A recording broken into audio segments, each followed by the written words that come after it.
Marquez is livid about the recurring brake issue. Martin is frustrated because his motorcycle keeps locking up and is hard to maneuver. Let's dive into this discussion and stick around until the end. Championship leader Jorge Martin has acknowledged that he needs to push beyond his limits to truly challenge for victory at the Japanese Grand Prix this Sunday.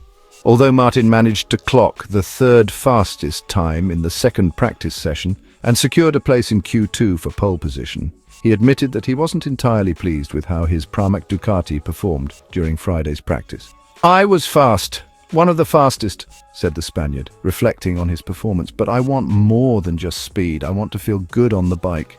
Even though the pace isn't bad, I'm not feeling as confident as I'd like. Hopefully we can make some improvements before the race on Sunday."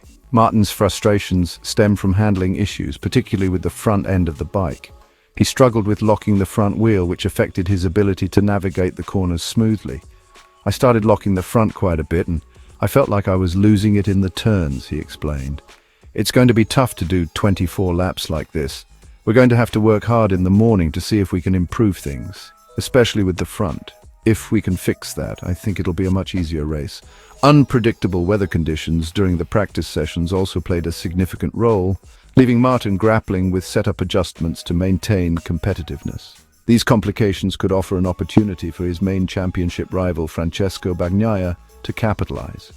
Unlike Martin, Bagnaia had a much smoother day on the track and was more than satisfied with how his factory Ducati was handling.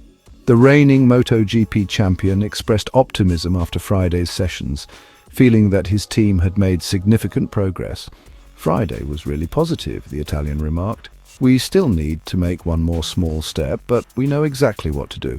I felt good on the bike from the very beginning, and everything we worked on today went in the right direction. We improved my feeling on the bike, especially with braking, and that's something we needed.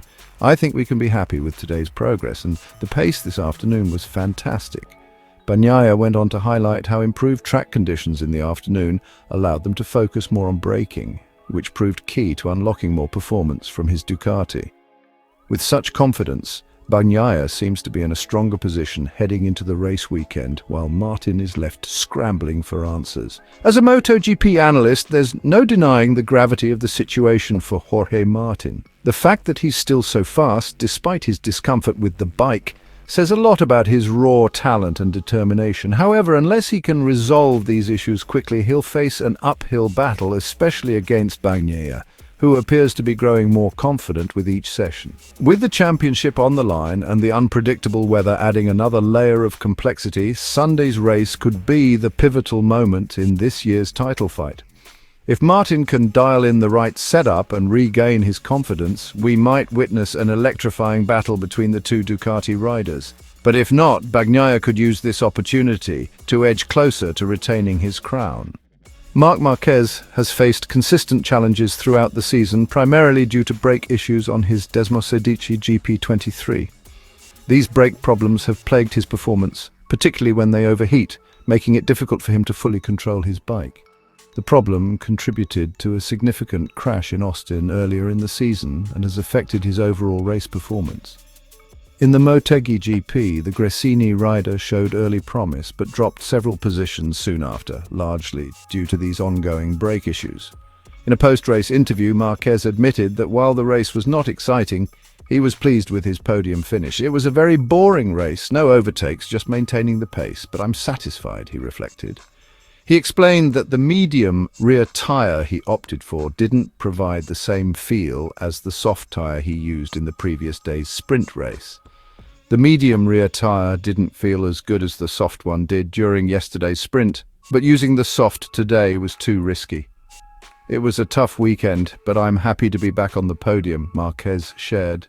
In addition to the technical challenges with his bike, Marquez was also dealing with an abdominal issue throughout the weekend, which left him less than 100% for Sunday's race. He said, "Before the race, I was more aware of it, but once the adrenaline kicked in, along with some paracetamol and caffeine, I could push through." However, the fatigue set in later. It was a mentally exhausting race, like a rally. You couldn't make any mistakes, and while it might have been dull for the fans, overtaking on this track is really difficult. Starting from 9th position on the grid, Marquez found himself racing alongside Jorge Martin and Jack Miller, who were starting from 11th and 14th respectively. By the first few corners, the three were already fighting for fourth position. The first lap was the most exciting. Jorge, Miller and I were way back, but we all had strong laps. Jorge was quicker than me and Miller was even faster. It was fun, but in the front, once the lead group gets away, it's nearly impossible to overtake, Marquez explained. Unfortunately, his brake issues resurfaced during the opening laps, once again making braking unpredictable. In the early laps, the brake issue returned, which made things unpredictable. A few riders passed me because I couldn't brake as I wanted. Eventually, I got past Brad Binder and kept a steady pace. But by that point, the leading two riders were too far ahead, he noted. Despite these issues, Marquez remained competitive and focused on the race's mental and physical demands. If we execute everything perfectly, we can stick with them, but we don't have the ability to catch up once they've pulled away. I made a big mistake in turn one, and then I had to focus on managing Enea Bastianini, who gave me a real scare in the closing laps, he added, emphasizing the precision required to maintain his position. Looking ahead, Marquez is optimistic about improving his qualifying results. His last strong qualifying performance was at Aragon, where he felt more competitive.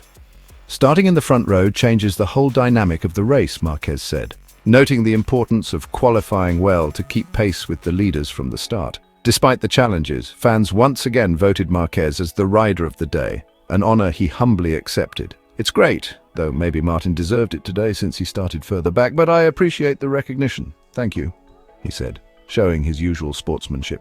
As the season continues, Marquez also took a moment to acknowledge the rising talent of young Moto3 world champion David Alonso.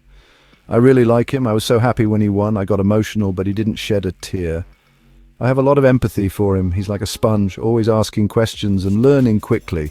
He's won the world championship. Now he should enjoy it. Next year, he'll be a rookie in Moto2. He has it all: charisma, something special, and most importantly, good manners, which is rare for someone his age, Marquez said.